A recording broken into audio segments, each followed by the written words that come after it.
Top of the morning to yas. Are you boyos and girls ready for a true Irish tale? Okay, no, I'm not gonna keep doing that voice. I thought about doing this video in an Irish accent, but it's way too hard to maintain.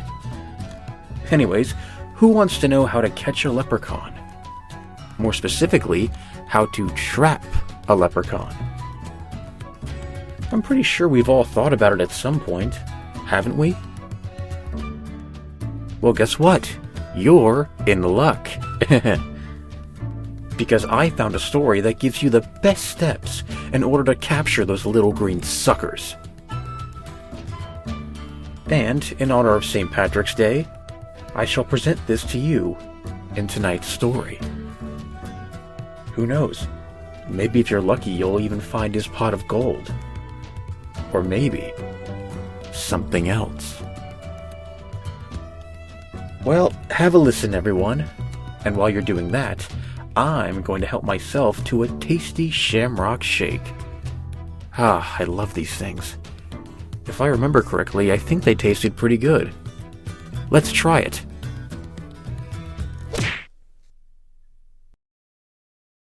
Huh?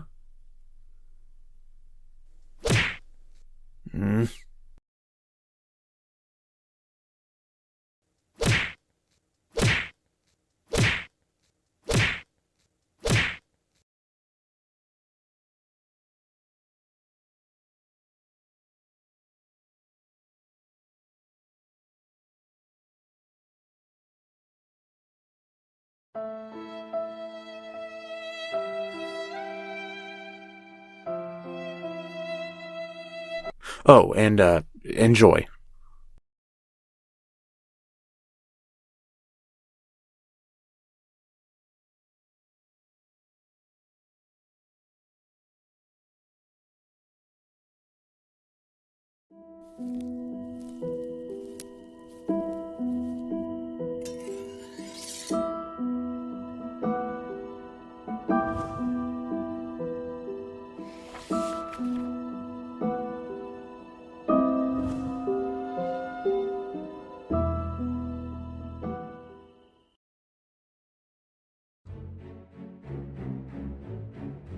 So, you want to catch a leprechaun, eh?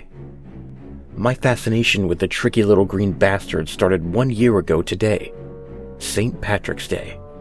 Or rather, the eve of St. Patrick's Day, when my daughter brought home one of those tiny makeshift leprechaun traps that they make in elementary schools for the holiday. It was a cute little thing. An old shoebox painted green, held up by a popsicle stick tied to a sliver of green yarn. Clever. I'll give it that. It was what she said, however, as she placed the thing next to the doggy door in the kitchen that struck me as deceptively clever. You can only catch him if you believe in him, Dad. Now, that's exactly the kind of thing that a public elementary school teacher would say. If it doesn't work, you didn't believe hard enough. A good excuse, no doubt, which leads to my first and most important point.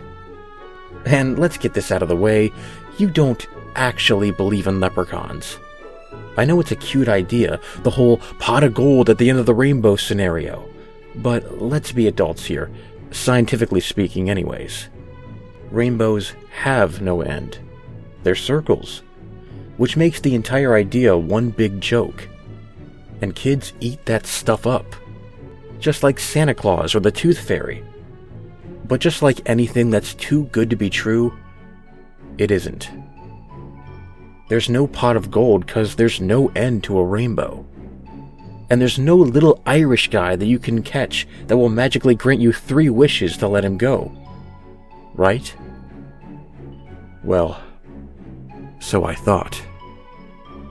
See, despite my unbelief, my daughter very much believed in the whole leprechaun thing. And that's the part that matters.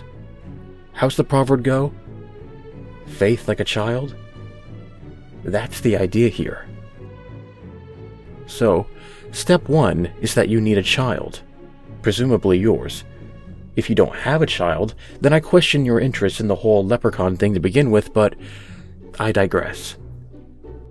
Obviously, the younger, the better. because younger children tend to be more, pardon my bluntness, stupid. They believe in a lot, and you'd be surprised as to how large of a commodity belief is in the world of the supernatural. In a word, very. Step 2 is getting to know your adversary. Just like any hunter, you've got to get, at least in a rudimentary sense, an understanding of your prey. Leprechauns are small, but they aren't stupid. And I know you still don't believe in them, but they don't care.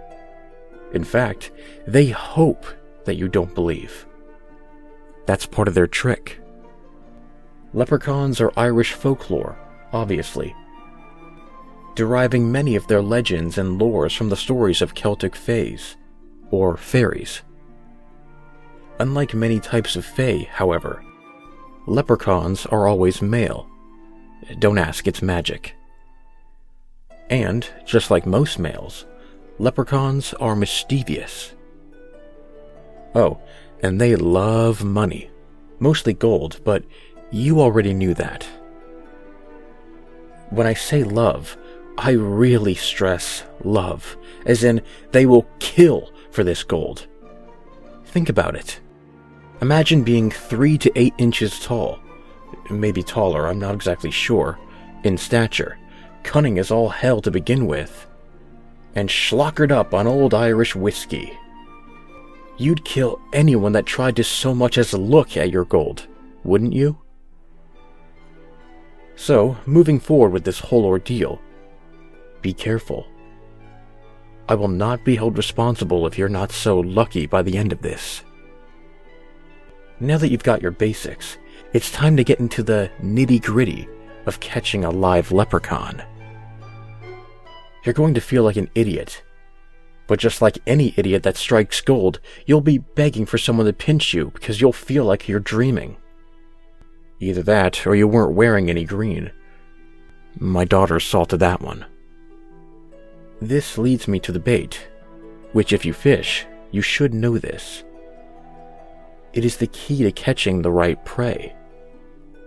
There are a couple of options, some better than others. But here's the basic breakdown.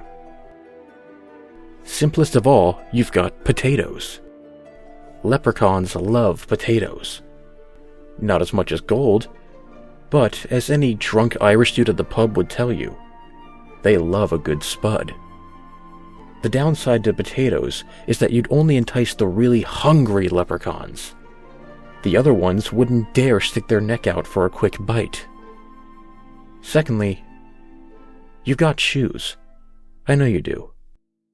Probably some old, nasty ones stinking up your closet up to the heavens right about now. And it's a little-known fact that leprechauns are shoemakers.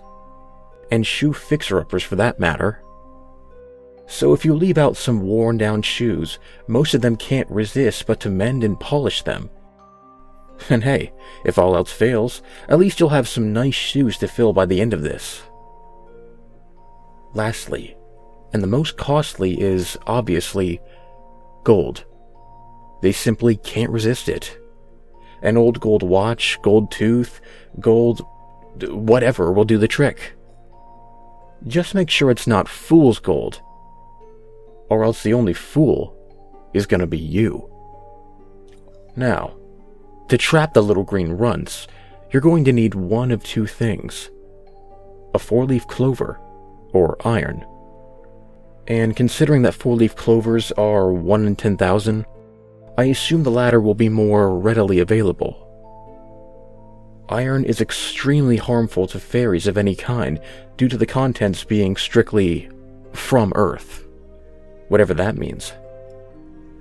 Iron is found in loads of common household products, like hammers or frying pans, so it should be easy to access. Even something as simple as a metal nail would do the trick. This is magic, after all. In brief, you're going to construct a little leprechaun trap of your own. Don't overthink it. Keep it simple, just like the kiddies do. And speaking of kids, it needs to be arranged in the same household as a sleeping child. As I said before, Their belief is the key to all of this. It can be as small as a shoebox or as large as the entire room.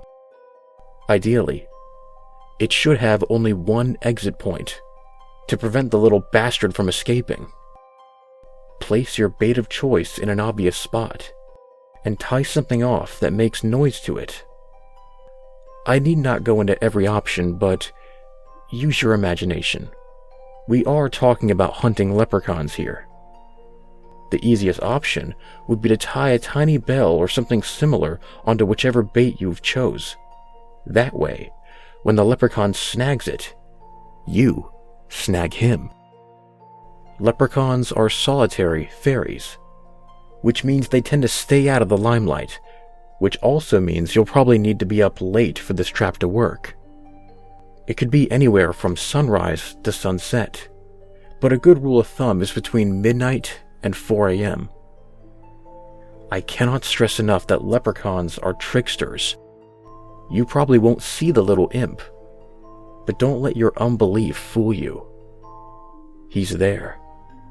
Any rapid clicks or chimes that you might hear late in the night are nothing but the belts of his shoes. And if you hear them, you'll realize how fast these little things are, so be alert. If you've ever read up on St. Patrick, you might have heard the legend of how he banished all the snakes from Ireland. Some say this is a half-truth.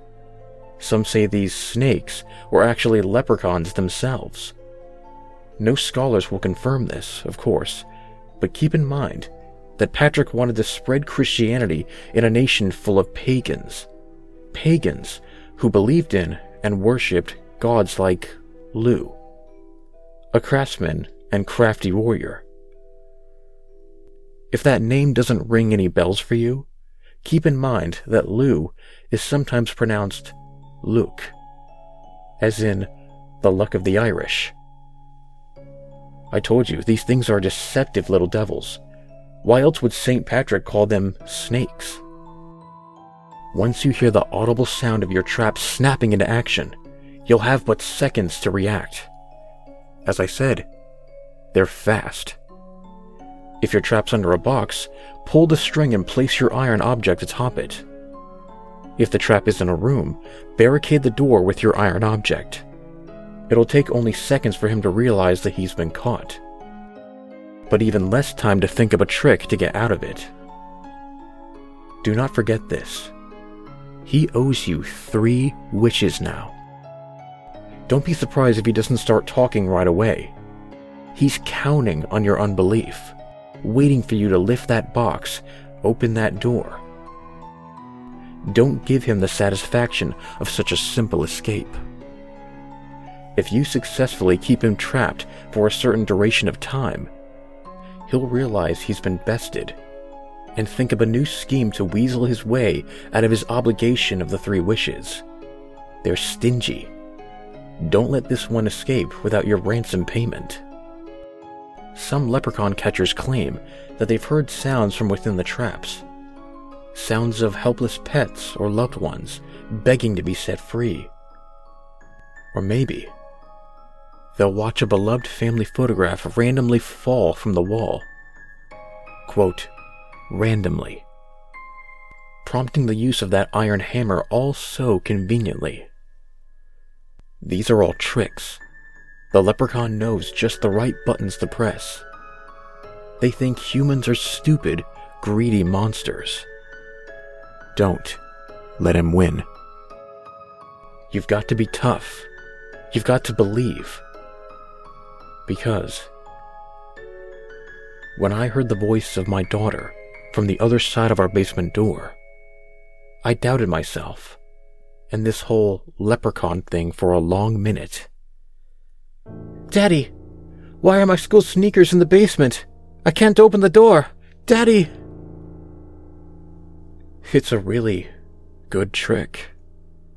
The kind that messes with your mind. Do not, no matter what he tells you, with that lying, deceptive tongue, open that door or lift that box. And be prepared for a long struggle. Leprechauns don't give up their gold, their wishes, their lies, easily. It might take hours, days, weeks to get the little bastard to give in. Hell, it took mine nearly a week just to give up the whole daughter mimicry charade. It hasn't spoken since, but I refuse to open the basement door until it does. I know it will. Eventually. And always remember, it owes you those 3 wishes.